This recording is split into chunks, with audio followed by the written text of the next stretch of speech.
Չկա խոսք, որ կարող է մեղմել ձեր ցավը։ Սիրելի հայրեր, սիրելի մայրեր, ես դիմում եմ հայրենիքի համար զոհվածների հարազատներին։ Ոչ մի պաշտոնյա ու քաղաքական գործիչ իրավունք չունի ձեզ սովորեցնել, թե ինչպես պետք է ապրել այդ կորստի հետ։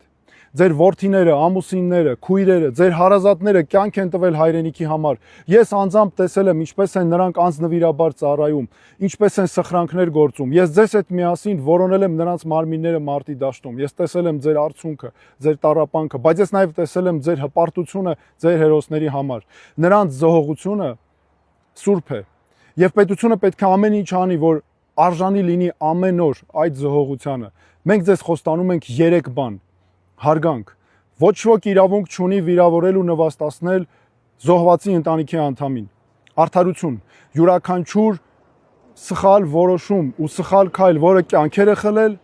պետք է ունենա հստակ իրավական ու քաղաքական գնահատական։ Դուք պետք է ստանաք բոլոր հարցերի պատասխանները, ձեզանից գաղտնիքներ չպետք է լինեն։ Հոգատարություն։ Պետությունը զոհվածների ընտանիքներին պետք է հիշի ոչ թե հիշատակի օրերին միայն, այլ նրանց կողքին լինի ամեն օր։ Այս ամենը մենք ձեզ խոստանում ենք, ես ձեզ խոստանում եմ, միայն խնդրում եմ վստահություն, ինձ պետք է ձեր վստահությունը, այս ամենն իրականացնելու համար, ես երբեք ձեզ հուսախաբ չեմ անի։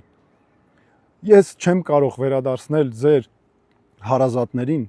բայց ես խոստանում եմ հստակ, որ նրանց հիշատակը երբեք չի լինի քաղաքական առևտրի առարկա կամ գործիք։ Նրանց անունները միշտ պետք է հիշվեն եւ մնան որպես Հայաստանի արժանապատվության խորհրդանիշներ։ Բոլորին պետք է անուններով հիշենք։ Խոնարհվում եմ մեր հերոսների հիշատակի առաջ, ձեր զոհողությունների առաջ։ Փառք մեր նահատակներին։